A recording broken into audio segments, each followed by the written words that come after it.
Boa noite para quem está aqui nos acompanhando na nossa audiência. Hoje vai ser um dia bem especial. A gente vai falar de um tema extremamente urgente e necessário, e às vezes muito equivocado, né? A cultura, nesses últimos tempos, do golpe para cá, foi demonizada, né? Criminalizada.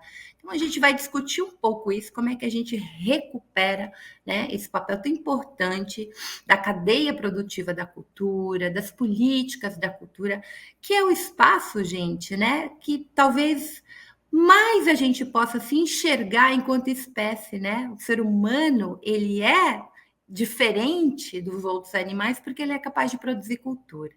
Então eu trouxe, né? Temos convidados muito incríveis, eu já quero colocar na tela. E, aliás, eu esqueci de falar, bem-vindo ao Fórum Sindical, um programa da revista Fórum, em parceria com os sindicatos petroleiros Norte Fluminense.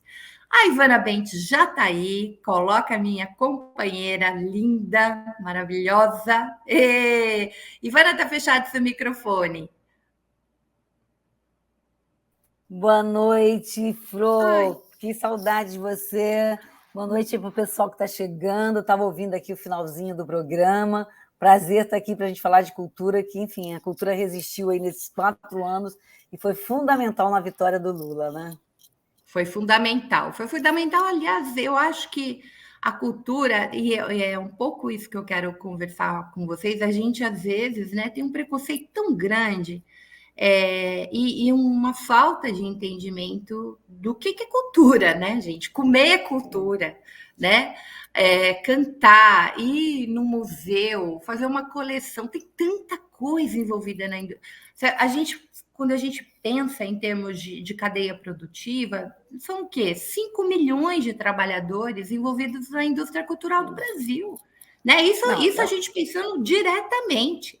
Porque se a gente vai pensar no fomento à cultura, desde característica de uma determinada região, de artesanato, assim, não existe, né, sociedade humana sem cultura. Então, a gente precisa recuperar eu acho que essa chave da cultura que foi destruída do golpe para cá.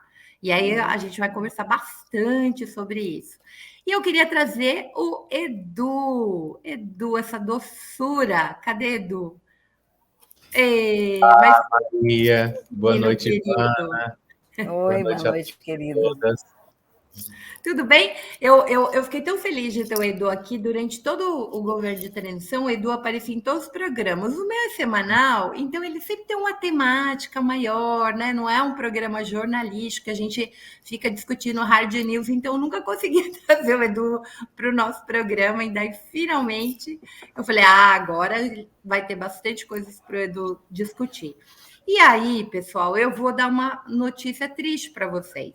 A Lucélia, a gente foi conversando ao longo do dia e ela foi passando mal, ela não estava se sentindo bem, ela está com suspeita de Covid.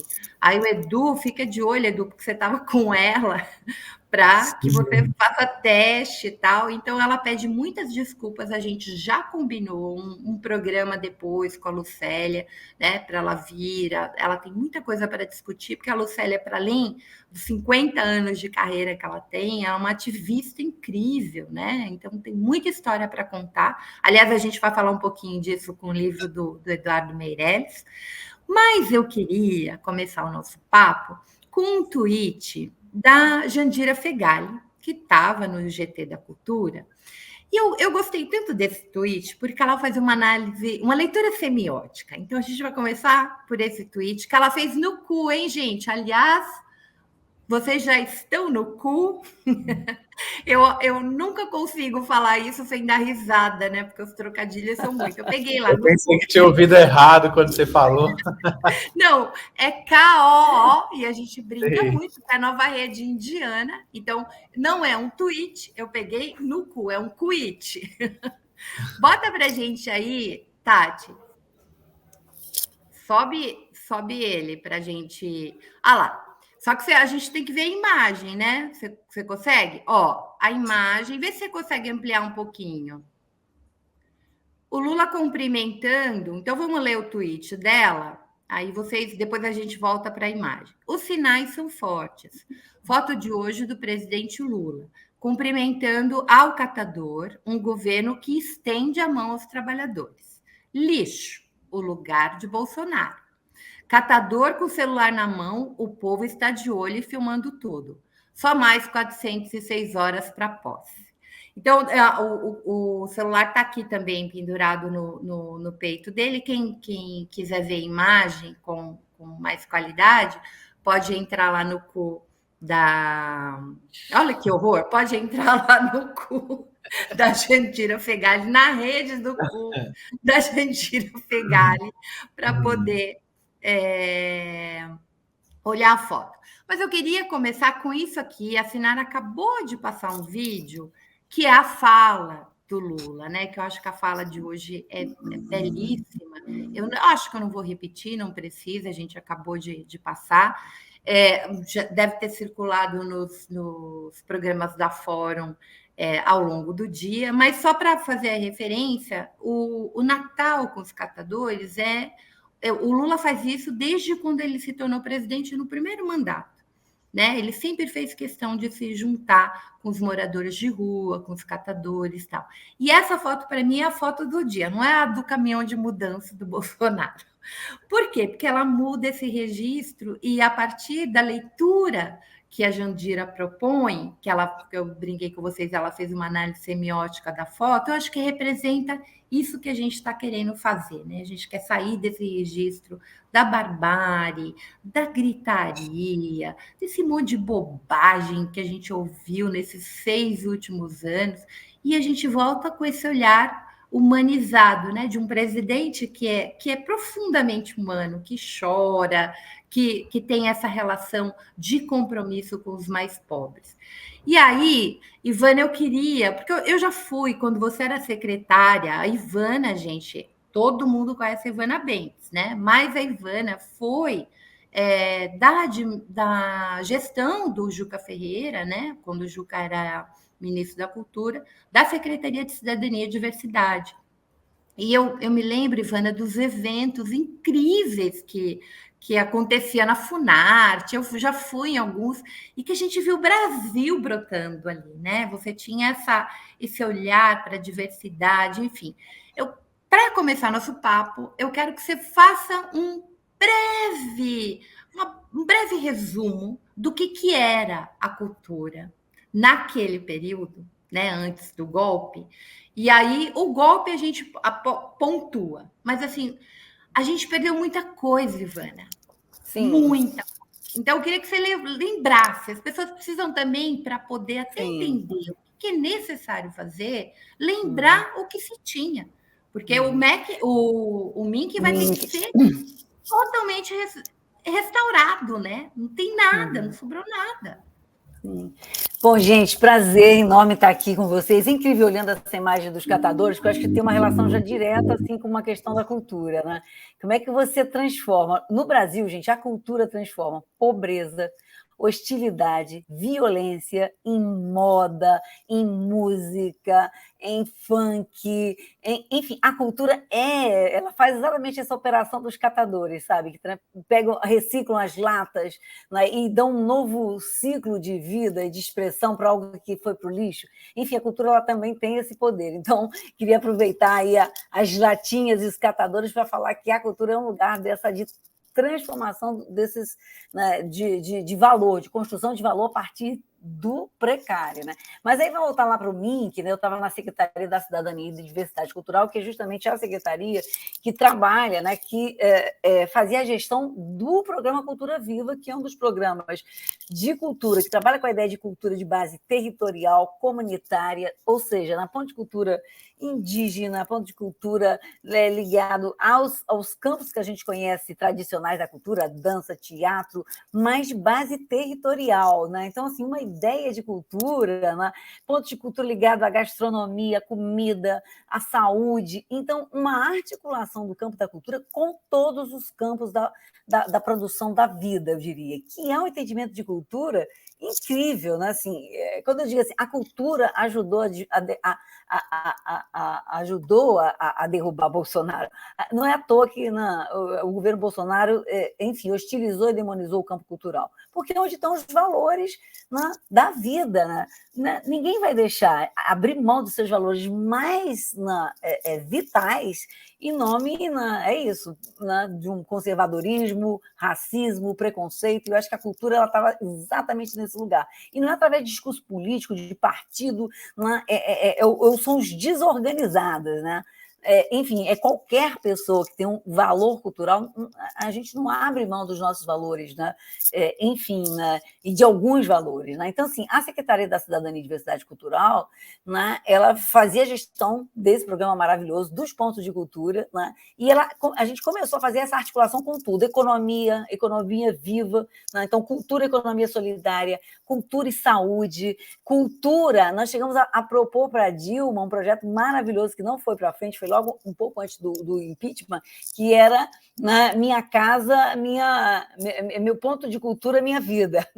A ideia de implantar pontos de cultura dentro dos conjuntos habitacionais da Minha Casa, Minha Vida. Ou seja, tá bom, eu ganho uma casa, mas as pessoas não querem só comida e casa, elas querem, enfim, participar da vida social, cultural, ou seja, a ideia de cultura e ponto de cultura dentro dos conjuntos habitacionais da Minha Casa, Minha Vida. Na Bolsa Família, junto com na Bolsa de Cultura. Ou seja, a cultura, a gente pode se articular com qualquer ministério existente hoje, né? Então, essas ideias que a gente estava tratando, né? Quando, enfim, veio o impeachment, articular a cultura com todos os outros ministérios, né? E pensar essa cultura de base territorial, que ela, de novo, atravessa o país inteiro, de um grupo cultural indígena, onde produção de música, de livro, de teatro, e eu diria mais, o Ministério da Cultura também estava muito voltado para a cultura digital, para as mudanças no campo da informação, ou seja, streaming, plataformas, estava começando a pensar isso que explodiu agora, os influenciadores, produção cultural nas redes. A gente ainda, em 2016, essa coisa estava vindo. Então, eu acho que, para ir concluindo, o MINC hoje ele vai ter que se reconstruir, ou seja, né, reconstruir a estrutura que existia, mas a história nunca volta. A história nunca volta para o mesmo ponto onde ela estava. Explodiu a cultura da periferia, explodiu as redes sociais, os influenciadores, então vai ter que ter política. A mídia livre. Lembra, Flor, que a gente fazia edital para pontos de mídia livre, edital de cultura de rede, para articular os pontos de cultura em rede. Enfim, a gente estava indo, gente, para um campo muito potente que foi interrompido, abortado. A gente tem que voltar para lá, mas a gente tem que pensar também todo um campo novo. Então, eu acredito que a melhor coisa para a gente fazer, talvez, para repensar, reerguer esse Ministério da Cultura, que vai ser um trabalho difícil nos próximos anos, né? Colocar de pé uma estrutura com servidor, enfim, né? Enfim, depois a gente fala da estrutura do MINC, que vocês têm uma ideia, né? Mas a gente vai ter que entrar, a meu ver, no estado de conferência permanente, sabe? Que a gente adora também. Discussão, mas discussão para ação. Sim. Não é discussão rodando era, inclusive, em falso. Ponto de campanha, né? Criar, o Lula falou isso para várias questões, mas a cultura, eu me lembro que ele reforçava isso o tempo inteiro. Sim. Criar os polos culturais, criar as conferências, né? Retomar essa ideia de que a gente vivia de maneira muito pungente, né? Eu me lembro das periferias, mesmo na discussão da mídia livre, a quantidade de pontos de cultura voltado para a comunicação. E aí, Ivana, eu já vou por Eduardo na nossa conversa, eu acho que você tocou num ponto que, para mim, é essencial. A gente só pensa na plataforma, nessa era do capitalismo informacional, nas plataformas, quando a gente vai falar de trabalhador por aplicativo e tal, mas na comunicação, como o YouTube, que nos controla, o Facebook. Sim. E aí eu penso que passou da hora da gente construir as nossas próprias plataformas, né? construir de uma maneira muito interessante, como os indianos chegando, e a gente amou o cu e foi para o cu. Quer dizer, o Brasil pode fazer coisas assim incríveis, né? A gente tem uma moçada muito criativa que pode ajudar. E aí, como você diz, pode dialogar com o Ministério da Ciência e Tecnologia, que foi outra coisa destruída. Da comunicação. Né? Comunicação. Inclusive, eu vou começar com o Edu com isso. Edu, uma das coisas que se discute... Só uma coisa, só para completar a questão das plataformas, além de construir plataformas, né, ter os nossos próprios CUs, né, vamos brincar aí com a plataforma indiana, também taxar as plataformas que hoje, né, enfim, lucram com a circulação da produção cultural brasileira. Isso é fundamental, gente. A nossa cultura e a nossa produção cultural hoje é monetizada por plataformas que não retornam para a cultura brasileira e para a cadeia produtiva essa força. Né? Você tem toda a razão.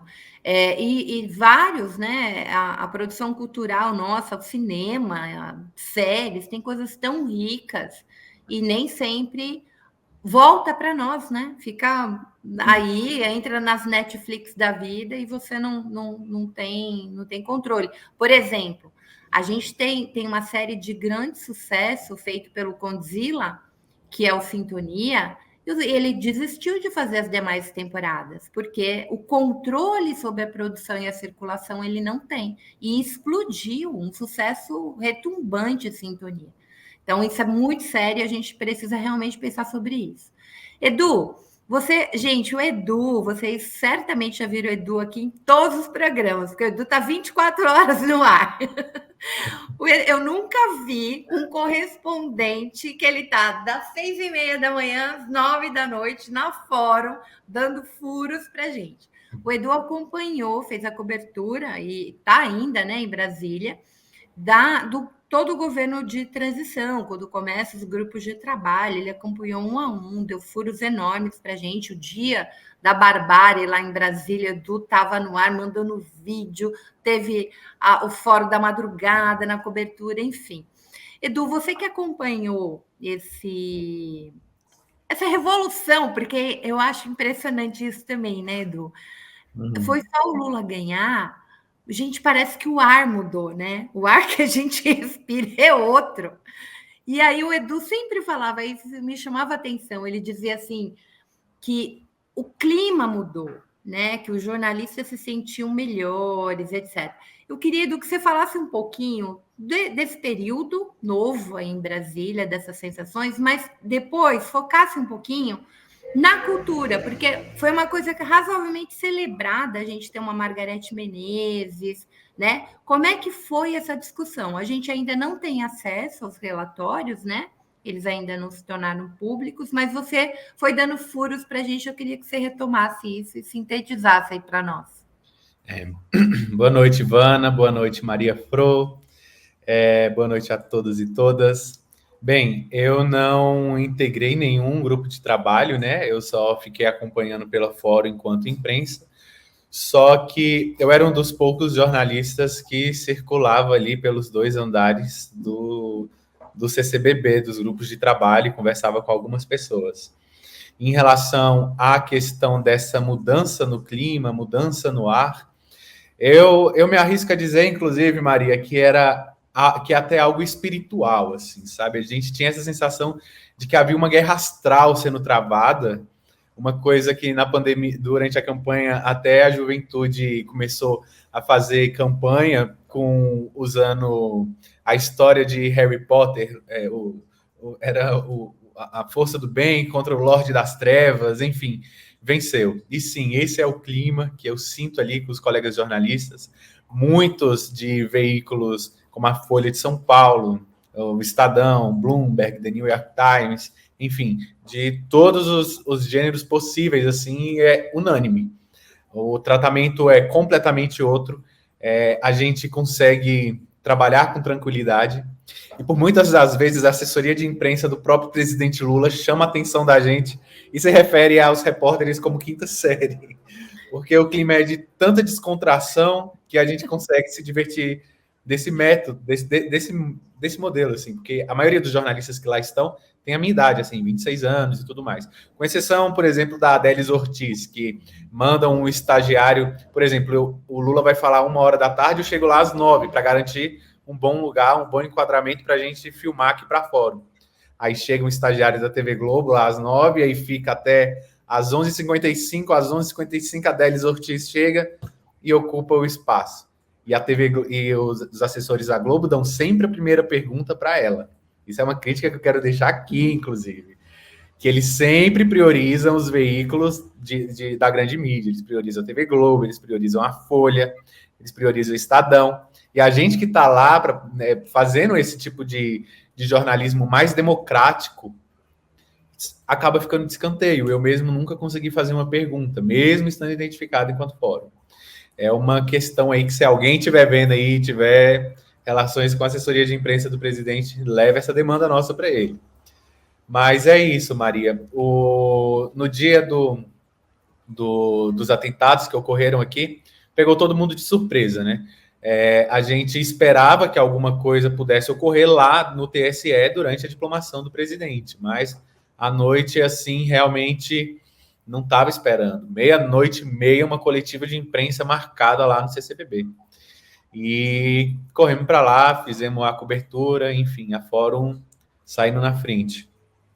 Uma outra questão também em relação à cultura é que o que eu pude ouvir das pessoas que integraram o GT é que parece que o povo da cultura hoje respira mais aliviado, não só a imprensa.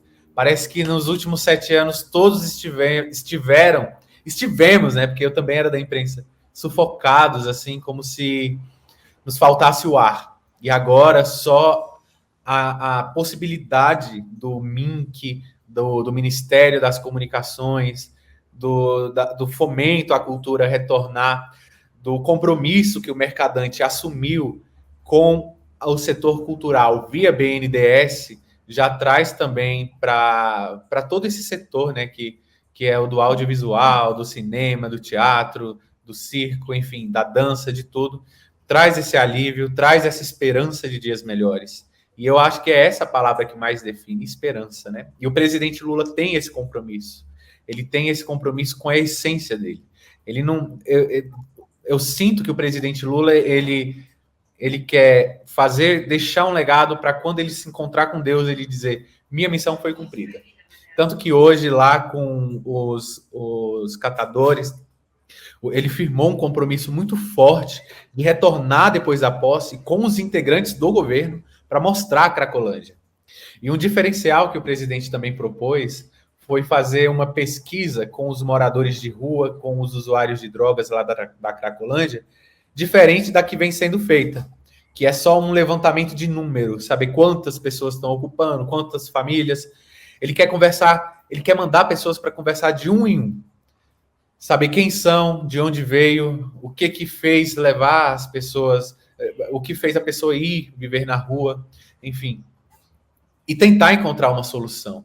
Então foi um compromisso que ele firmou com o padre Júlio Lancelotti de voltar depois da posse, já diplomado, já empossado presidente, e poder ter uma atenção maior com a população de rua, com os catadores também, que é a essência do nosso povo, infelizmente, né? A pobreza. Mas, falando sobre cultura, o Bolsonaro, ele nunca gostou da cultura. Ele sempre trabalhou para destruir a cultura. A única coisa que a gente podia perceber nesses últimos anos e que a gente via lá no Palácio da Alvorada, do Planalto, eram esses cantores sertanejos que iam lá defender o presidente da República, Gustavo Lima, essa galera, porque recebiam cachês milionários pagos por prefeituras que receberam orçamento do orçamento secreto, que receberam verba do orçamento secreto. Então, essas pessoas que se beneficiaram, e por isso estavam lá sempre defendendo o presidente Bolsonaro. E o Bolsonaro, ele não gosta de cultura porque a cultura, ela dá contornos de subjetividade à humanidade. Uhum. Ela ameniza um pouco a nossa dor,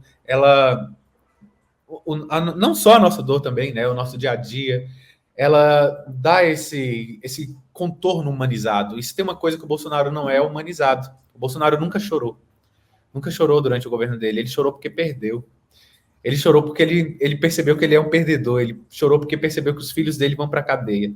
Eu não sei nem, na verdade, eu não sei nem se ele tem amor pelos filhos. Eu acho que ele estava chorando mesmo por ele. Pensando, imaginando que ele vai para a cadeia, né? Porque os relatórios que os grupos de trabalho encontraram, os levantamentos que os grupos de trabalho levantaram são, assim, tipo, coisas escandalosas que vão ser denunciadas ao TCU. Não só no setor da cultura, né? Mas em outras áreas também, por exemplo, no Ministério da Mulher, contratos de 172 milhões de bebedouros e guindastes. Muita coisa ainda está por vir. Muita coisa ainda está por vir. E a única vez que o Coiso derramou uma lágrima foi quando ele se deu conta de que sim, ele perdeu. Ele não derramou uma lágrima por uma mãe, por um filho que ficou órfão durante a pandemia por nada. Ele não tem humanidade. E por isso que ele não gosta de cultura. Porque cultura é humanidade pura, é humanização, é subjetividade. Ô, Ivana, eu acho isso também, mas assim, sabe o meu olhar para essa desgraceira toda? Quando eu vi o Museu Nacional em chamas, assim, né? E no dia seguinte eu fui lá e falei, meu Deus do céu. Mesmo nos governos mais progressistas, a cultura nunca teve um orçamento muito grande, né? Porque a gente vive num país de uma profunda desigualdade, onde crianças precisam estar na escola, você precisa dar lanche, transporte, a saúde é universal e você precisa garantir o básico. Então, a cultura sempre é vista, né? Como, apesar de reconhecer a importância, ela não recebe, né, o orçamento que era necessário. Aí eu queria voltar para a Ivana, para a gente conversar um pouco sobre essa cadeia produtiva e sobre as 3 legislações que eu acho que a gente precisa atentar. Que 2 delas a gente ganhou neste governo horroroso na luta, né? Que é a Lei Aldir Blanc e a Paulo Gustavo. Agora, quando a gente olha o que o Bolsonaro fez, por exemplo, além de criminalizar o Rouanet da maneira mais. A Rouanet tinha problemas, mas não o que ele dizia. Tem orçamento dotado na Rouanet que ele não entregou. Então, tem muita produção cultural aprovada com dinheiro em conta que provavelmente pode até perder, porque ele chegou a fazer isso, né? A maldade do Bolsonaro. A gente diz assim, ele é burro. Não, há uma inteligência da destruição da necropolítica. O Bolsonaro fez isso sistematicamente. Ainda que ele não, da mesma forma, ele não empreendeu, que são os 3,8 bilhões, né, da Paulo Gustavo, que também pode entrar. Com a aprovação da PEC, do Bolsa Família, então esse dinheiro certamente é possível já começar.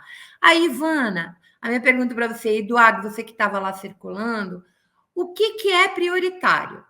E aí eu queria que você pensasse, Ivana, que é uma das coisas que eu sempre pergunto para os ministros, ex-ministros, secretários que já vieram no Fórum Sindical. A gente tinha nos governos do PT um projeto do Sistema Nacional de Segurança. Assim como a gente tem um SUS, né? A gente tinha o projeto que eu acho interessante e tem que ser implementado, o Sistema Nacional de Cultura, né? Há possibilidade. Como é que faz para dar esse salto que você disse? Tem que reconstruir, mas tem que ser num patamar ainda à frente, né? O que a gente conversava aqui com a Tereza. Tereza, a gente tem que reconstruir, né? O Ministério do Desenvolvimento e Combate à Fome, mas um outro patamar. Já, assim, a gente quer mais, né? Embora não tenhamos quase nada de orçamento, a sociedade brasileira tem que ir para frente, a gente tem que dar esse salto. Retrocedemos tanto em termos da indústria, em termos das políticas, mas como é que a gente dá esse salto qualitativo? Alguém aqui perguntou: a gente pode ter um K-pop? Claro que podemos reinventar muitas coisas, nós podemos. Se tem uma coisa, gente, que eu acho que o Brasil é uma potência, é a cultura. Porque o nível de riqueza que a gente tem, cultural, cara, nenhum país do mundo tem. É potência, potência. Agora a gente precisa dar, né, o grau e o protagonismo que essa potência tem. Então, eu queria jogar esse papo na Não, roda. perfeito.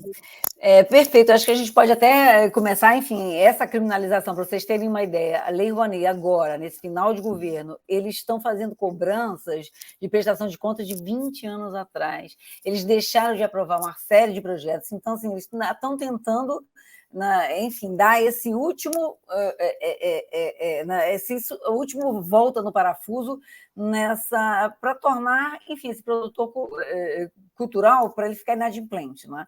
Mas, enfim, eu acho que Ivana, isso vai ser superado. ele colocou um PM à frente da Secretaria da Exatamente, Cultura. né? Isso chega a ser de uma perversão, nacionalmente de perversão absoluta. É isso, e é isso, é a criminalização encarnada na figura de um policial, né? Ou seja, é a relação policialística com a cultura.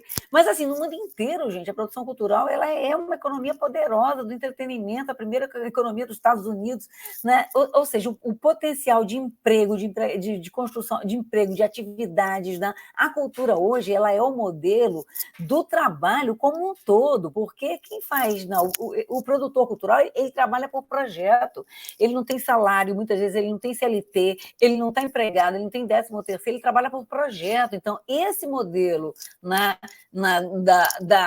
do trabalho do autônomo e por projeto, que precisa de seguridade, que precisa ter novos sindicatos e associações, é o modelo do trabalho como um todo, né? Então, quando a gente fala de uberização, de precarização, claro que isso produz também, né, precarização, mas a gente tem que ver que o modelo da produção cultural hoje é o modelo, né, universalizado do trabalhador autônomo, do empreendedor cultural, mas para isso precisa de, como eu falei, de associação, de sindicato. Ou seja, a gente tem, quando a gente pergunta quem é o trabalhador do Partido dos Trabalhadores, a gente tem que entender que ele inclui esse novo trabalhador do campo cultural. Ou seja, o Partido dos Trabalhadores vai ter que olhar para esse campo e ver como modelo desse debate das transformações do mundo do trabalho.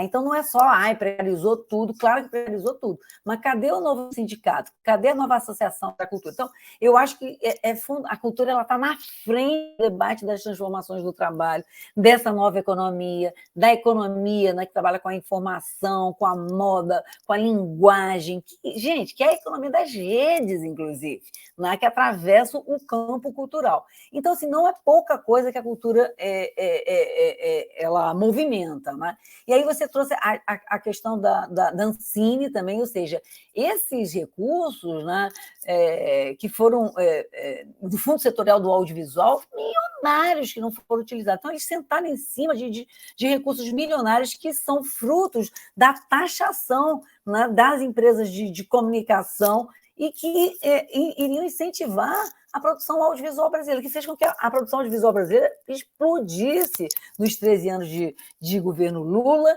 né, e Dilma também. E depois, enfim, achatadas, caiu, ou seja, sentaram em cima de recurso que já estava aí.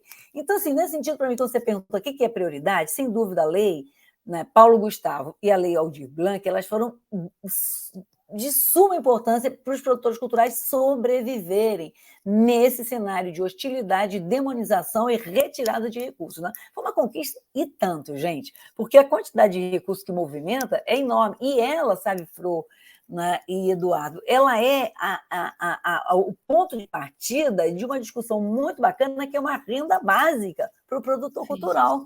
Quando a gente fala de renda básica universal, renda básica, ou seja, né, uma renda contínua para esse trabalhador da cultura que ele não tem emprego fixo, gente, que trabalha por projeto, como o camelô, como o carinha do Uber, que se não rodar, não recebe. Ou seja, veja só, né? A gente tem que, esse modelo ele tem que ser olhado, que é o modelo do trabalho, do novo tipo de trabalho. Então, Paulo Gustavo e Aldir Blanc podem ser, né, a base de uma ideia de remuneração, enfim, de uma renda básica para a cultura, que eu acho muito importante. E não só uma renda básica para a cultura, para qualquer cidadão brasileiro adiante, né, a ideia da renda básica universal. Mas vejam, então, é um tipo de lei, né, decisiva, e que foi decisiva para a sobrevivência, para os artistas, para o produtor de cultura sobreviver, comer, né, passar aquele período terrível que foi, né, da pandemia. Né? Então, Vejam só o quanto que está em jogo aí nesses debates. É o futuro eu acho que é o futuro da transformação do trabalho. A cultura, gente, é o modelo de uma nova forma de pensar o trabalho no mundo, no planeta, a meu ver. Então, não é nada menos do que isso. E não olhar a economia da cultura, gente, é de uma cegueira, para não dizer de uma desinteligência radical, né? Porque ela produz, enfim, recurso, né? Riqueza imaterial e material. Muito bem, agora eu vou entrar e daí trago o Edu para essa conversa. Gente, o título, o thumb do nosso programa era cultura para combater, enfim, a dissonância cognitiva. Porque eu não sei, gente. O Eduardo, que é jornalista, a Ivana é assim, ela é bonita, ela é inteligente, é uma mulher de luta, ela é o máximo, eu gosto muito e é minha amiga. É uma fofa. Gente, vamos pensar aí, ó. Eu quero até, inclusive, põe o superchat, que eu não entendi. Carlos Magno, me explica esse superchat, porque ele parece que tá no nosso programa, assim, no thumb do programa. Eu perdi aqui, Tati. Ah lá, quem nos ensinou sobre semiótica foram os extraterrestres, depois os vigiam por cima. Eu acho que o Carlos Magno está fazendo uma brincadeira, uma ironia, né, gente? Porque assim, eu estou lembrando aqui, não separei nenhum desses vídeos, porque tem hora que eu fico parada e falo assim: será que esses caras estão tirando uma onda nossa? Né? Logo no começo, quando acabou de vir o resultado eleitoral e a gente via aqueles vídeos, no começo a gente ria, porque eram muito engraçados, né? Você fala, não é possível. E eu vi várias experiências assim da galera entrar nos acampamentos para ir comer churrasco. Tinha coisas engraçadas, tinha gente que estava trolando e tal, mas, gente, tem coisa séria ali. Séria no sentido de algumas daquelas pessoas, de fato acreditam naquelas bobagens, gente. Quantidade de coisas, né, desse sistema de fake news que era lançado, e a gente via a reação daquela galera. Eduardo, você teve em algum desses acampamentos? Esteve perto? Assim, tipo, quem são essas pessoas, Eduardo? Para além, claro, que a gente não é ingênuo aqui, que a gente sabe do Zé da Van, a gente sabe dos ruralistas, a gente sabe de toda essa canalhada, a gente sabe da denúncia que a Fórum fez ontem, né, do gabinete de segurança, ali lotado na presidência, articulando toda essa violência que a gente viu. Mas tirando esses que mexem as marionetes, a gente tem uma dissonância cognitiva real, concreta, que nós precisamos lidar. Então, assim, queria começar por aí, Edu, e aí a gente volta para a Ivana. A cultura tem um papel, para mim, crucial nesse processo. E aí, a sua experiência, Edu, perto dessa galera, como é que você enxerga isso? Bom, eu não tive no acampamento em si, mas tem uma situação que eu tenho até vergonha de contar. Lá no dia da posse do presidente Lula, apareceu um sujeito com um cartaz dizendo que Da posse, não, da diplomação. Perdão. Eu tô esperando tanto por essa posse que não sai da cabeça. No dia da diplomação do presidente, apareceu um sujeito lá com um cartaz dizendo que a Umbanda e o Candomblé tinham implantado um chip no Alckmin. E aí ele estava segurando esse cartaz, assim, foi o mais próximo que eu tive dessa gente. Ele foi retirado com todo cuidado, que o pessoal da direita tem, digno, né? O pessoal da direita é digno de todo o cuidado da polícia militar. Foi levado para um cantinho, enfim, afastado do pessoal. Mas uma coisa que eu reparei, Maria, é que quando eu ia fazer coberturas lá no Meliá, onde o presidente Lula está hospedado, e até quando eu ia visitar alguns amigos em hotéis, eu percebia que esse pessoal, eles estão se hospedando em hotéis caros aqui de Brasília e tem pago em dinheiro. Eles estão pagando em dinheiro as diárias. Diária de R$300, 400, em hotéis aqui do centro da capital, né? Então, nos levanta esse questionamento. Quem estaria financiando, né, esses acampamentos. Eles têm até banheiro químico, tem picanha. A picanha vai chegar para o povo pobre só durante o governo Lula, mas aqui no governo Bolsonaro, o pessoal que está acampado ali no QG do Exército tá comendo picanha já, enfim, picanha na farinha. Mas é uma coisa, assim, preocupante até, Maria, porque parece que o pessoal não vive, eles vivem em outra realidade. Eles ficam buscando sentido nas coisas aonde não tem, sabe? Até... E é preocupante, preocupante mesmo. Assim, pela segurança do Lula e tudo mais. A gente viu o que aconteceu na Argentina com a Cristina Kirchner. Então, é uma coisa que não dá para a gente ignorar. Não dá para a gente ignorar e tratar só como piada, como a gente tem feito, né? Porque no início o pessoal ia lá, filmava, fazia graça, entrevistava e ficava insistindo. Ah, mas por quê? Porque a pessoa nunca sabia responder, de repente trazia uma teoria completamente mirabolante. Mas isso daí também é uma coisa que a gente precisa trabalhar. Isso também é culpa do governo também. Isso também entra na questão da cultura. A cultura, ela também educa, né? A cultura, ela é política. Ela é política generosa, é política que transborda. Ela vai para além do entretenimento. Ela vai para essa formação social, essa formação educacional. Ela vai para dentro das escolas.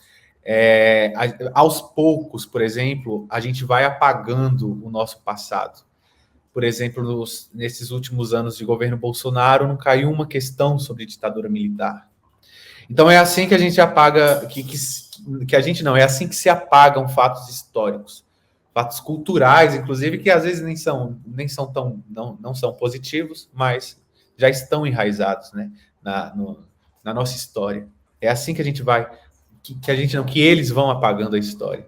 E aqui estamos nós com essa missão, né? Eu estive conversando bastante com a Lucélia nesses últimos dias que ela esteve em Brasília, e exatamente ela falando dessa coisa da economia, da cultura, ela levantava essa questão, ela falava: a cultura não é só os atores, as atrizes, os dançarinos, é o vendedor de pipoca que vai para a porta do cinema, é o vendedor de pipoca que vai lá para a porta do teatro, envolve muita gente, é o assistente de direção, é o cara que carrega o equipamento, é o motorista, e daí envolve esse funcionário mais a sua esposa, a sua família. É muito comum também você ver famílias inteiras trabalhando.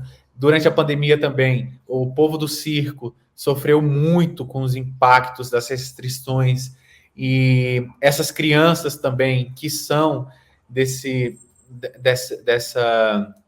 dessa área circense, elas tiveram um atraso no seu processo educacional também.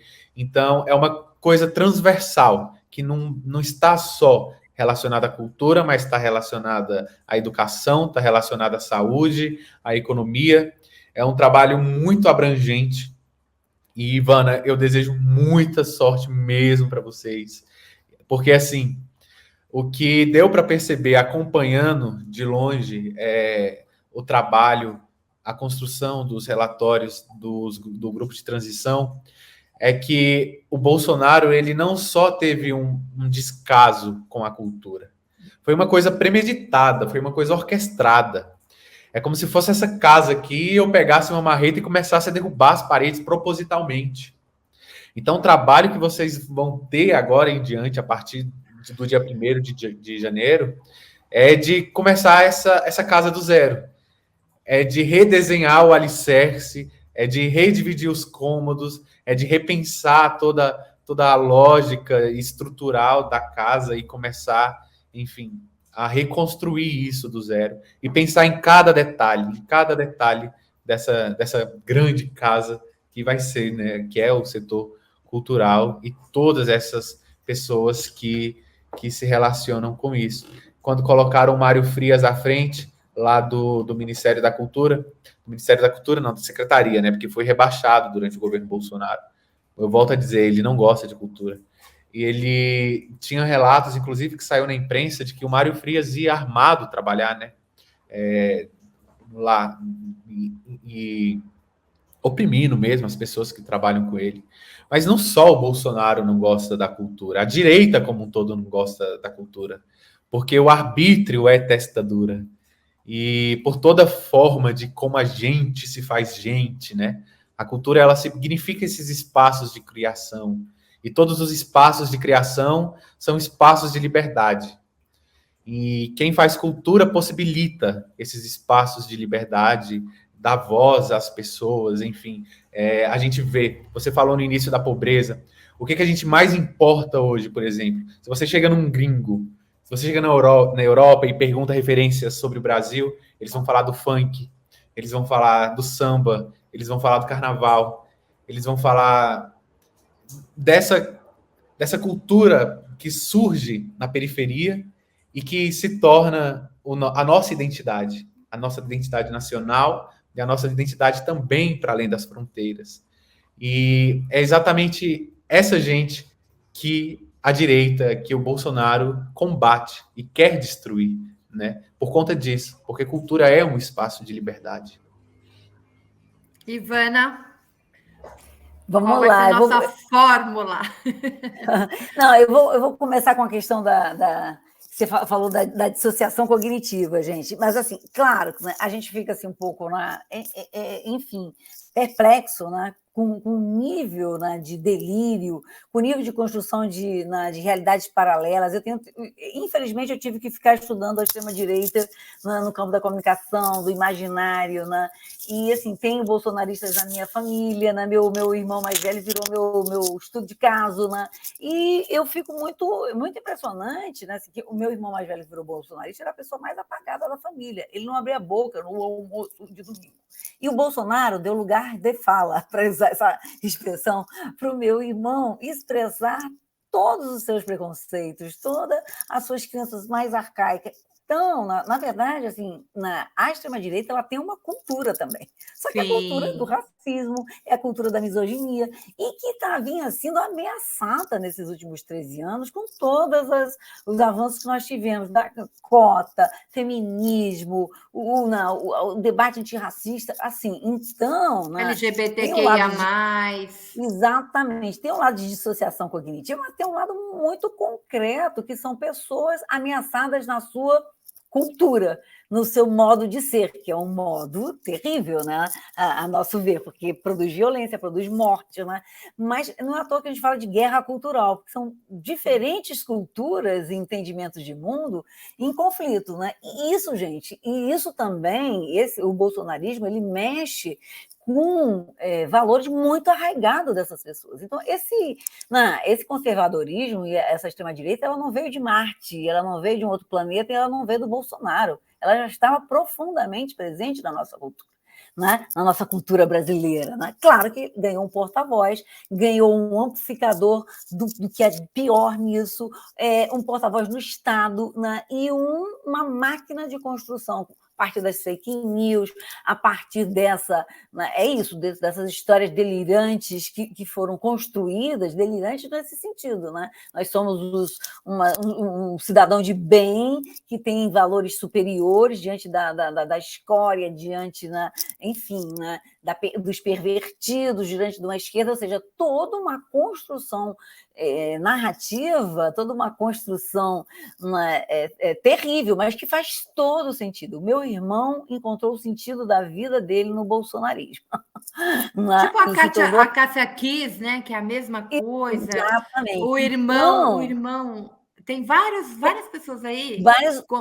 Como é que desmonta isso, Maria Flor? Como é que reverte todas as crenças, todas as esperanças que Bolsonaro deu de que isso iria triunfar? Então, é um delírio, mas é um delírio que foi construído, é uma dissociação cognitiva em cima de coisas muito materiais, né? Que é esse porta-voz enlouquecido que construiu esse mundo paralelo, gente. E é uma realidade paralela. Atenção, Ivana, deixa eu te interromper para você continuar. Claro. Eu tenho certeza que seu irmão assistiu Brasil Paralelo. Brasil Paralelo, os grupos de WhatsApp, foi alimentado porque só é uma por máquina, tipo de muito dinheiro aí, né, Ivana? Muito dinheiro investido. Muito dinheiro investido, notícia, meme, vídeo. Então, assim, eu ficava horas argumentando, ele jogava um meme, um vídeo tosco, né? Então, veja, quando a gente fala de formação de educação, a gente vai ter que trabalhar muito, né? Para voltar à interpretação de texto, né? Enfim, de tudo, né? E entender, desmontar esse mundo, ele vai ter que ser implodido, porque essa realidade paralela, como se fosse um game, ela foi construída. Então, assim, é apavorante, a gente ri, porque é delirante. A ideia do mundo alternativo, que uma parte desses grupos, não todos, estão, né? Meu irmão está voltando à realidade, já está, né, decepcionado, né? Então eu tenho esperança, né? Mas é uma construção, gente, algo que foi muito forte. O ácido lisérgico da extrema-direita distribuída nessa caixa d'água que chegou em todo mundo através do Zap, foi muito forte, né? E eles estão num processo, né? É incrível. Tem que ter terapia, gente, tem que ter formação, terapia, e a cultura é maravilhosa para isso, porque a cultura é uma maneira de você desmontar essas loucuras todas a partir do corpo, da dança. Então, daqui a pouco é isso. A gente, através da cultura, eu vejo, e da formação, da educação, né? Eu acho que esse ódio, né? Essa violência, esse discurso de ódio que nós estamos vendo ainda, né, nos seus estertores, eu acho que a cultura o ácido não é uma metáfora muito boa, mas é isso, é o elemento capaz de, sabe, reconduzir para um outro lugar. Então, tenho esperanças que a cultura, que foi tão demonizada, ela pode ser esse espaço, né, de uma reconciliação com os delirantes, né? Mais do que o discurso político, mais do que o discurso político mais explícito, mais do que as nossas críticas, né? Eu não estou aqui querendo passar pano, não, tá, gente? Vamos entender, eles estão sofrendo. Mas não, e assim, quando você vê tem vídeo, salvação. Você vê vídeo, você acha que fala, não, tá, é um bando de maluco. Mas, gente, quando você vê isso muito próximo de você, eu vou dar um exemplo. Eu hoje contei no Twitter e disse assim: eu conto no Twitter, eu conto o milagre, mas não conto o santo. Então, assim, tem uma família bem posta na vida, tem árvore genealógica que chega no século XVI, e tem parentes espalhados em Brasília, no Chile, em São Paulo, mas o núcleo central dela é o Ceará. Eles fazem uma festa anual desta família, né? E eles adiaram a festa, gente, não era medo, mas na expectativa do golpe militar. E foi real.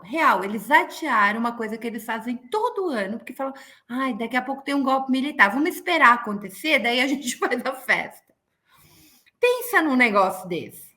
Então, assim, Mas, Maria Flor, deixa eu te falar uma coisa, isso é em fluxo contínuo, gente, todo dia, eles alimentam, isso que é mais impressionante, porque eu acompanho, né, os grupos dos telegrams bolsonaristas, estou lá diariamente vendo a loucura imperando. E depois você vai para a terapia, né? Ai, não, eu não, já até me divirto, eu me divirto, mas é muito sério, né? Porque eu digo assim, eles precisam também de terapia, a gente também. Mas, enfim, é em moto contínuo. Então, todo dia tem um novo signo. Vocês viram que o Bolsonaro deu uma piscada no final do discurso? Essa piscada significa que, na verdade, está tudo dominado e vai ter o golpe amanhã. E aí amanhã tem uma nova e alguém desmente. Só que isso não se sustenta, né? Você não se sustenta em decepção por decepção. Por isso que eu digo, a coisa vai acabar ou vai diminuir muito, porque é isso, a realidade se impõe. A realidade da diplomação de Lula, da posse de Lula, do Ministério de Lula, do caminhão de mudança chegando. Mas o Freud fala das 5 fases, né, do luto. Né? A primeira é a revolta, que eu acho que eles já passaram, não está acontecendo, não perdemos a eleição, é fraude, né? A revolta, como é que é assim? A negação? Aliás, a primeira é a negação, a revolta, até chegar na negociação, né? Então, eu acho que tem uma hora que você tem que negociar com a realidade. Eu acho que tem jeito, que alguns desses bolsonaristas, até o meu irmão querido, tem jeito. Então, eles estão começando a ter que negociar com a realidade. Mas talvez vai ficar um núcleo duro de delirantes, né? E aí não sei como é que a gente vai lidar com esses. Que esses que estão agora em Brasília tocando fogo, esses são os que não conseguem sair do mundo paralelo, né? Então, acho que vai ter gente que vai ficar, que vai ser preso, que vai ser internado, que vai ficar conspirando nos 4 anos do governo Lula, e alguns vão ter que negociar com a realidade, né? Muito bem. Uma questão também é que a cultura agora ela vai ter que se tornar a porta de entrada do debate político, da formação política. Ela vai ter que começar a substituir um papel que hoje a gente, talvez por negligência, eu digo a gente, a esquerda, talvez os governos progressistas, deixou que as igrejas tomassem. A minha mãe, por exemplo, é pastora evangélica. Eu sou uma das poucas exceções na minha família, eu sou a ovelha vermelha da família, mas os demais todos são bolsonaristas. E a minha mãe todos os dias me manda alguma informação assim, e ela acha que é real. Ela inclusive acha que, agora não mais, acredito, espero, que o Lula tenha morrido e que tenha sido substituído por um sósia. Então, é uma coisa muito preocupante o papel que a igreja evangélica tomou na sociedade e também como que tem se formado cursos de teologia tão fúteis, assim, tipo, qualquer um hoje pode se tornar pastor, por exemplo, o próprio cacique lá, o Tsererê, que se autoproclama cacique, é um pastor evangélico, apesar de ser um indígena, de ter a sua cultura chavante. Então, a igreja evangélica, não a evangélica generalizando, mas os neopentecostais, né? Eles vêm com esse processo de apagamento da cultura de todo um povo. Então, eu acho que a gente vai ter que entrar numa nova fase agora, que eu chamaria de neo-iluminismo. Tem o Pentecostalismo. Isso, tem que ter o neo-iluminismo. Teremos que levar luz para esse povo. Teremos que levar luz. E a porta de entrada é a cultura. A porta de entrada para alcançar a periferia, para alcançar a base, para alcançar o povo, é a cultura. Não é por outro meio. Político chega de 2 em 2 anos, vereador, prefeito, promete isso, promete aquilo. E o povo acredita ainda, tanto que está aí, está eleito um Congresso conservador, está eleito figuras como Arthur Lira próprio, que está sendo apoiado pelo PT, inclusive. Pessoas assim são reeleitas, e assim a gente nunca vai conseguir mudar. Mas aí que entra a cultura também. Não só o processo de educação nas escolas, do livro didático, enfim, mas a cultura. Essa é a porta de entrada para a formação política de um povo e para a reafirmação da identidade de um povo que está sendo apagado. E isso a gente tem que, infelizmente, bater palmas que os neopentecostais estão fazendo muito bem. Então é um desafio também que a gente tem que pôr nas pautas, tem que pôr nas nossas conversas para poder levar adiante como agir daqui para frente. E não é um trabalho só, Eduardo, eu já deixo você entrar, Ismena, não é um trabalho só partidário, né, ou de governo. Essa é uma questão que eu acho que a esquerda como um todo, os sindicatos, os movimentos sociais, a gente deixou, durante esses 13 anos, a formação política, né, e essa disputa cultural que a gente precisava fazer, incluindo com as igrejas que foram ocupando, foram se territorializando, a gente deixou de lado. Gente, eu escrevo livro didático há muito tempo, antes do governo Lula. E dentro da literatura didática, no campo da história, por exemplo, eu decidi levar para as crianças a mitologia indígena, a mitologia dos orixás. Eu vivo na sociedade brasileira, a gente tem uma mitologia riquíssima, né? A gente vai falar dos inquices, dos orixás, enfim. E eu trouxe isso para dentro da literatura didática a partir de crônicas com crianças, ia trazendo os povos indígenas, coloco o povo indígena no Rio, não coloco na Amazônia. Na Amazônia eu coloco um ribeirinho para falar do artesanato marajoá. E eu fui trazendo, né, essa diversidade da infância brasileira para o livro didático. Gente, eu escrevi essa coleção em 2001, essa para crianças. Ela foi lançada no PNLD em 2004, 2005 ela ganhou o prêmio Jabuti. Quando ela chegou no Plano Nacional do Livro Didático, um pastor da Quadrangular, nós estamos falando isso em 2014, 2015. O Lula estava no começo do seu mandato. Lá no Paraná, um pastor, vereador, olha só quanto tempo, hein, gente? Quase 20 anos. 2004, né? 2004. Disse para mim, pegou minha coleção, queria tirar do Programa Nacional do Livro Didático, me chamava de autora do demônio e dizia que era uma coleção do demônio.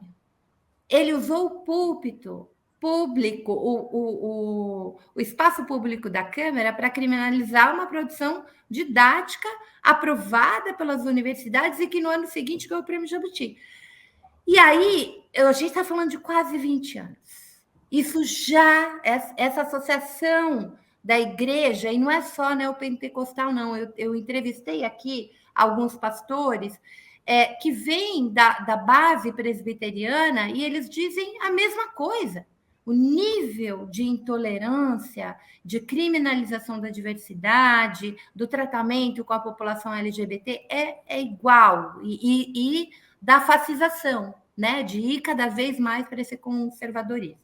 E eu acho, e eu dizia isso, eu ia viajar, ia conversar com professores aqui na periferia de São Paulo, gente. A professora virava para uma criança de 6, 7 anos e falava assim, a criança sendo agredida pela cultura que ela vinha, que era uma criança, eu me lembro também, levou bala para dia de São Cosme e Damião, as crianças não pegavam as outras, filhos de evangélico, dizia que era bala do demônio.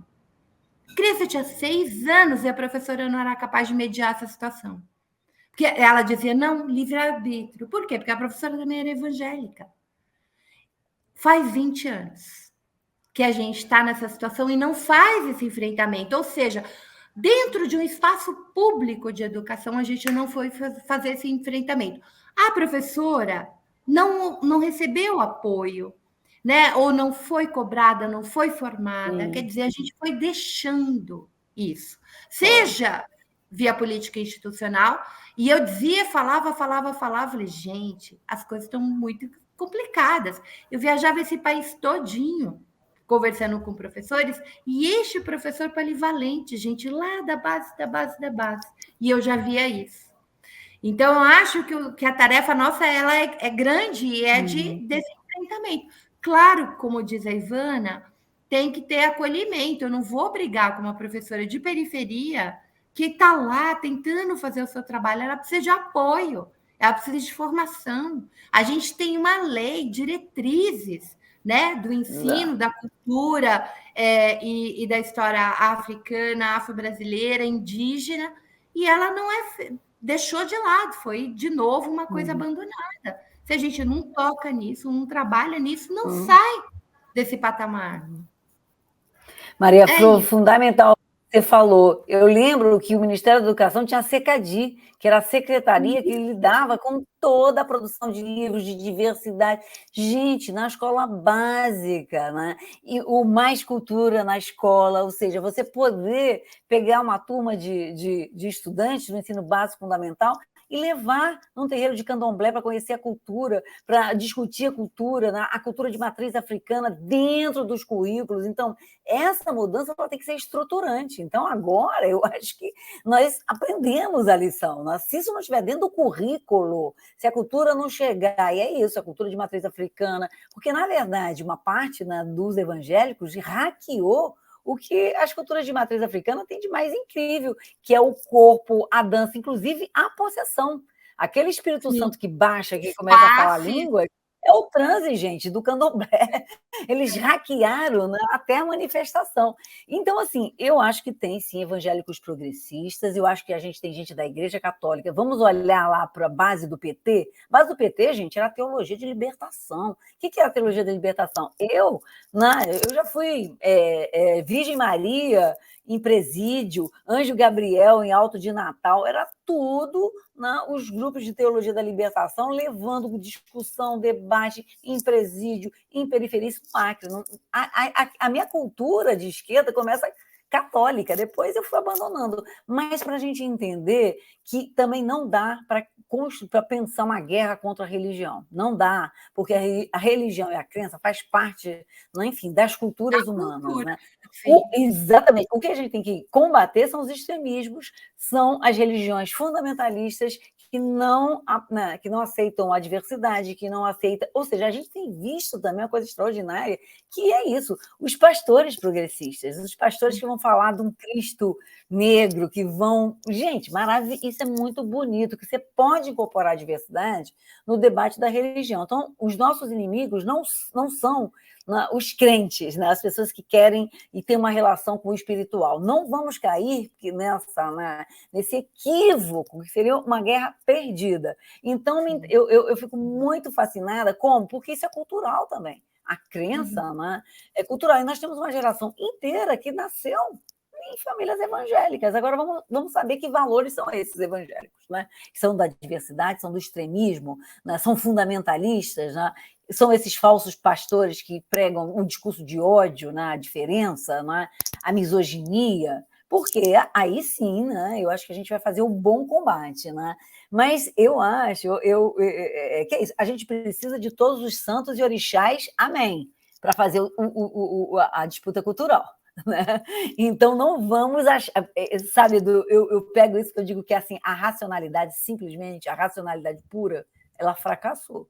Se a gente for pegar só a razão, o iluminismo, isso já fracassou, isso já deu ruim. Né? Então, a gente tem que trabalhar com a crença, com o afeto, com os corpos, com a dança, com a espiritualidade, porque a gente tem toda a diversidade nesse campo também. Só a razão, gente, já era. Então, óbvio, eu sou uma professora universitária, adoro ciência, adoro o racionalismo, a ciência, mas só isso nós perdemos, né? Só por argumento racional, gente, a gente não vai mudar a crença de ninguém. Então, que tal pensarmos em crenças que inclui essa diversidade?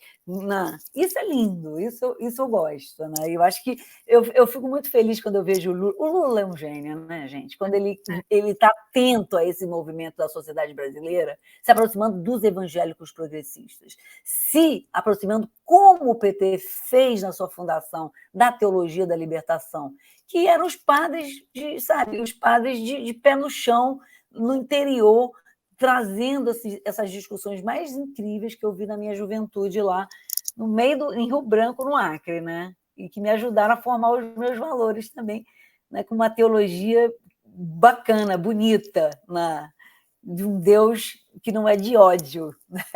Sim. A gente entrevistou aqui o Evaldo Ramos, o Caio Fábio, ao longo das eleições, muita gente muito interessante que tinha muito a contribuir. E eu acho que é isso mesmo, a gente tem que parar com esse preto, branco, né? O mundo é mais cinza, é mais colorido, não está nessa divisão. A gente está chegando ao final, eu queria convidar o Eduardo para falar um pouquinho do livro dele. O Eduardo, uma das coisas também do Eduardo está aqui, ele escreveu um livro sobre a Lucélia, né? Ele escreveu uma biografia sobre a Lucélia, que é resultado da pesquisa dele de TCC, né, Eduardo? Na UNB. Então, eu queria que ele falasse um pouquinho, porque livro também é cultura, né? Esse estilo, né, da biografia num país onde a memória constantemente apagada, ela é profundamente importante, né, para a gente reafirmar quem somos, de onde viemos. E a luta da Lucélia, a Lucélia é com aquela cara de menininha, ela tem 50 anos, gente, de atuação, de vida artística e de muito ativismo. O Eduardo foi um pouco atrás dessa história e construiu essa história. O link do livro do Eduardo, que está aí, Lucélia Santos, Coragem para Lutar, da editora Telha. Ele vai dar um briefzinho para a gente e aí a gente encerra o nosso programa. Sim, eu conheci a Lucélia durante a pandemia, pelas lives que a gente fazia. A gente estava fazendo uma campanha para o povo chavante, inclusive, chamava SOS Chavante. Eu fazia um trabalho junto à revista Chapuri, por meio da Zezé Wais, que nos apresentou. A nossa meta era levantar R$250 mil, nós levantamos 5,5 milhões em 3 meses, construímos hospital de campanha, levamos respiradores lá para o povo chavante do Mato Grosso.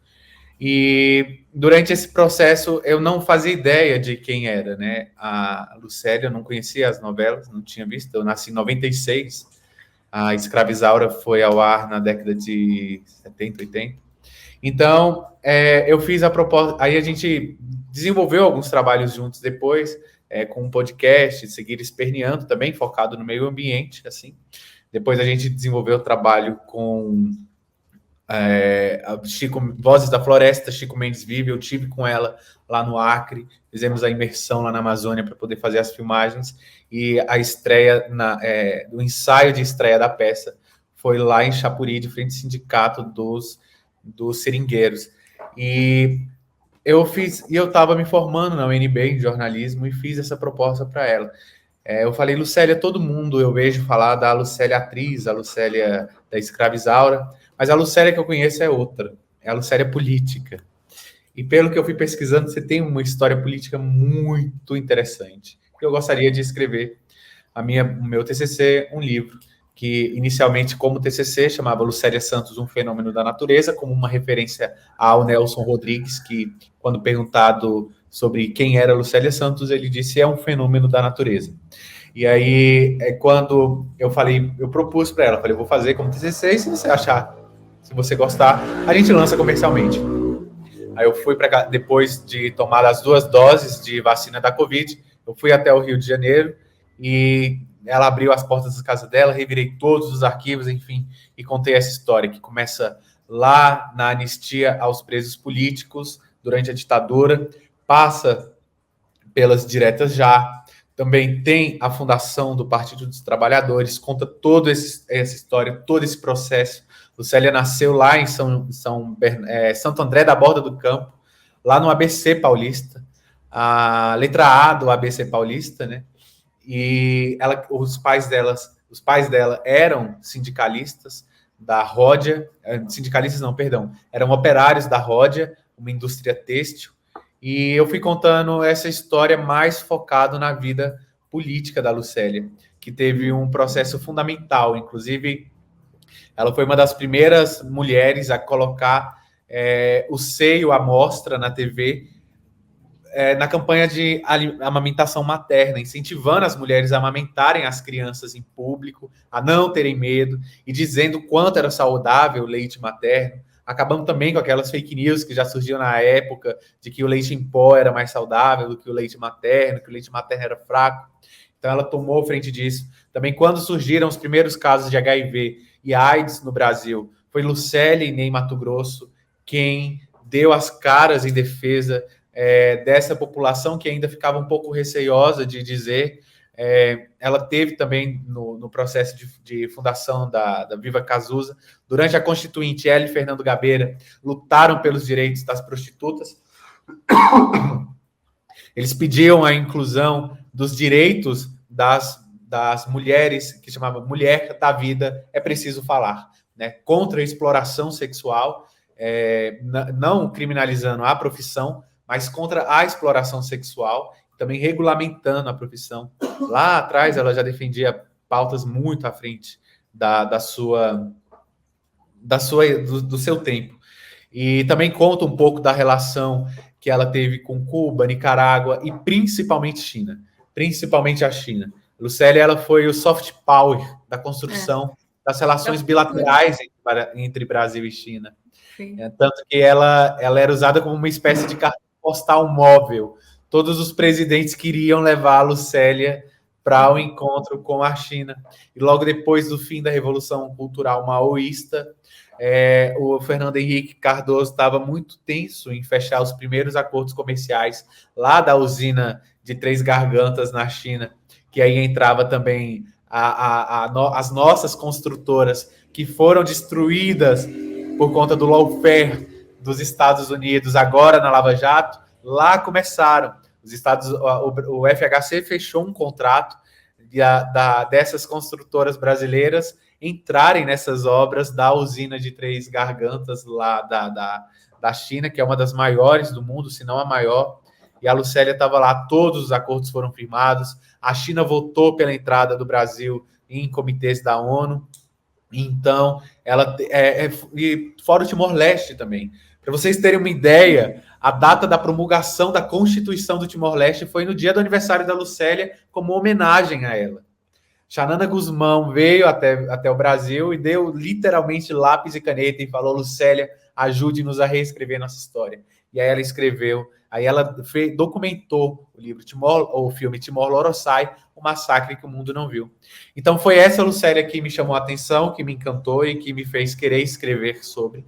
E o livro Lucélia Santos, Coragem para Lutar, ele é focado nessa militância política. Claro, não deixa de lado um pouco da parte artística, mas não, o foco não é esse. A biografia completa, que conta essa trajetória artística dela, ainda está sendo produzida por uma outra pessoa, mas esse livro que a gente lançou agora esse ano, num evento muito bonito lá no Rio de Janeiro, é focado na vida política e é bem interessante para quem quiser conhecer um pouco do processo de história do Brasil, o processo cultural do Brasil também. A Lucélia teve protagonismo fundamental nisso, lá no site da editora Telha.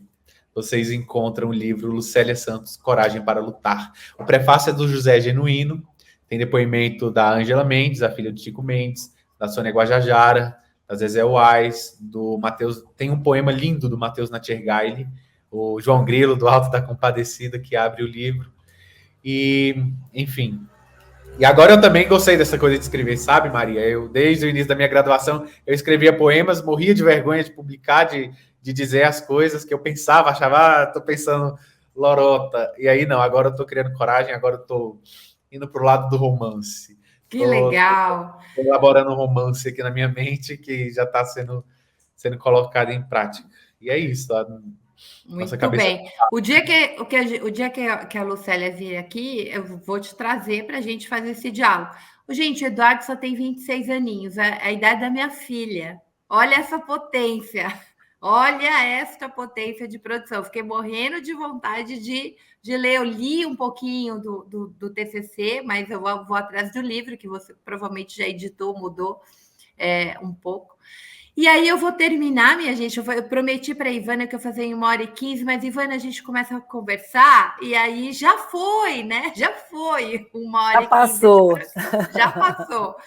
Eu vou terminar. Primeiro, eu vou passar a palavra para a Ivana e para o Eduardo, mas eu queria a última perguntinha rápida de vocês. Tinha muita coisa que eu tinha pensado da gente discutir, mas eu acho que a gente discutiu coisas muito legais também. Margareth Menezes, vocês gostaram? Olha, eu gostei muito. Eu vou falar. Eu sou juquista porque eu fui secretária do Juca, adoro o Juca, acho que ele vai ser fundamental. Eu acho que ele tem que estar em algum lugar do Ministério da Cultura. Eu queria muito que ele fosse secretário executivo, estivesse em algum lugar, conselheiro, o que for, porque ele tem o ministério inteiro na cabeça dele.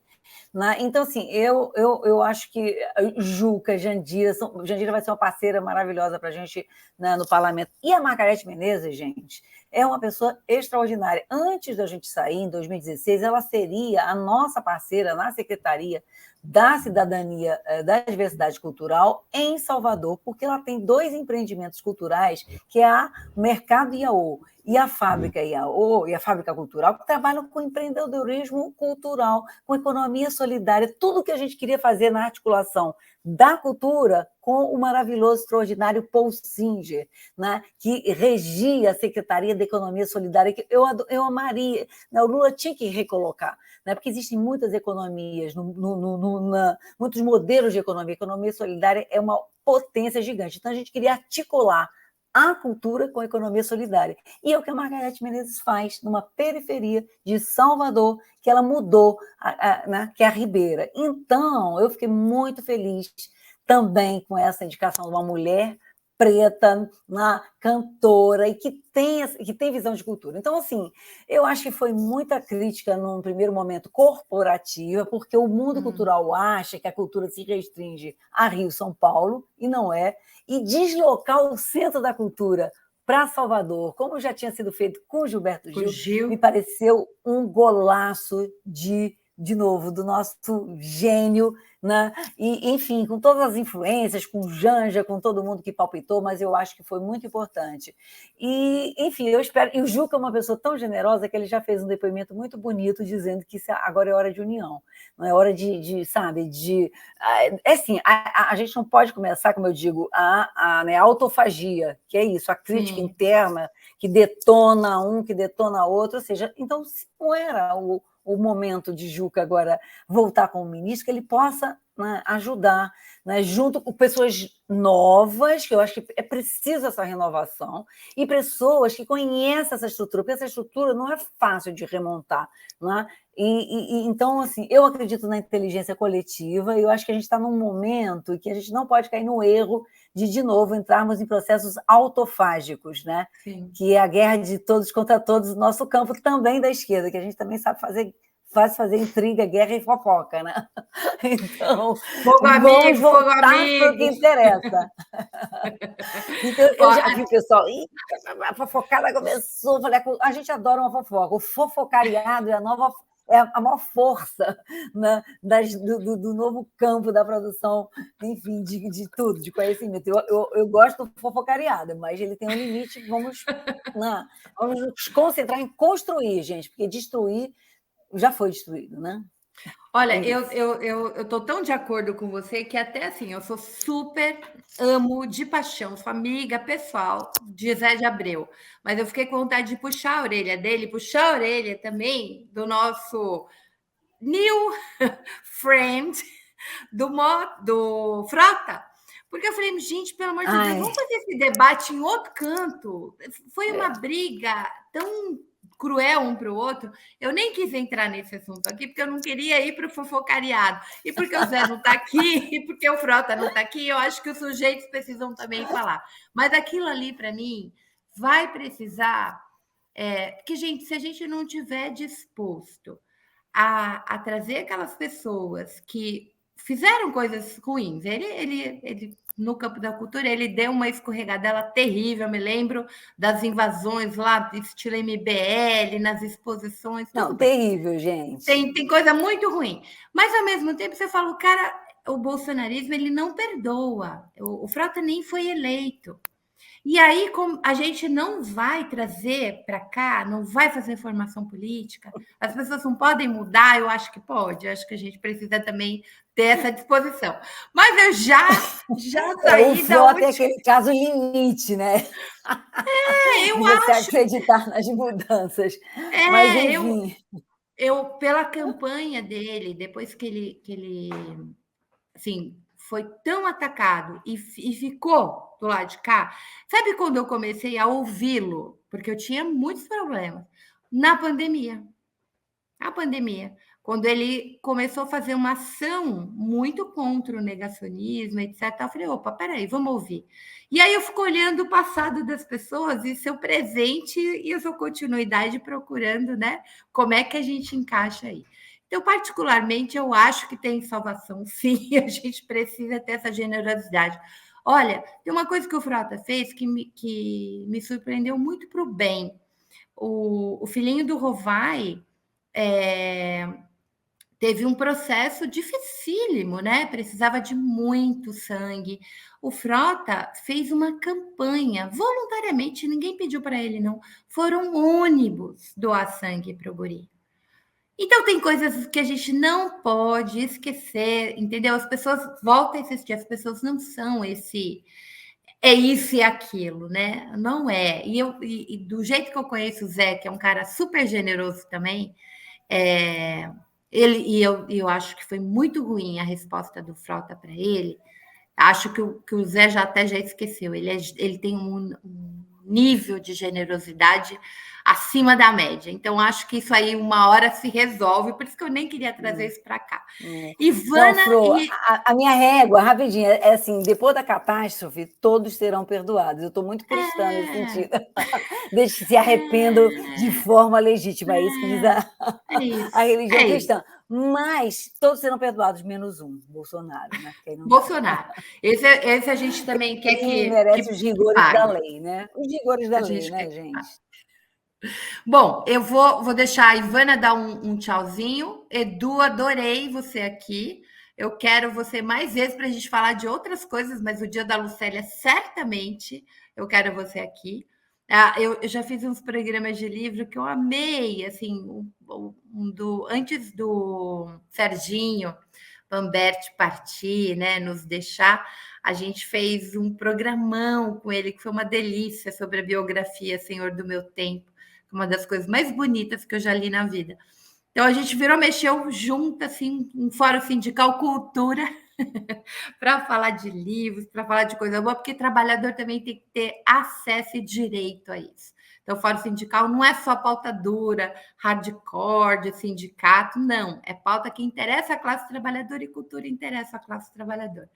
Ivane e Edu, se despeçam dos nossos queridos que ficaram o tempo inteiro aqui. A Márcia está dizendo, papo muito pai d'égua, os programas da Fórum são sensacionais, eu amo a Ivana. A Ivana está cheia de fãs aqui. E eu tenho certeza que o Edu também vai ganhar um monte de fã com essa delicadeza, né? Essa sensibilidade que ele tem na cobertura jornalística, que eu adorei quando eu comecei a ouvir o Edu. Falei, ai, meu Deus, que menino sensível, que gracinha. Eu quero ver esse moleque falando mais vezes, que ele é uma potência. Diga lá, Ivana, dá boa noite para todo mundo, suas palavras finais, e Edu.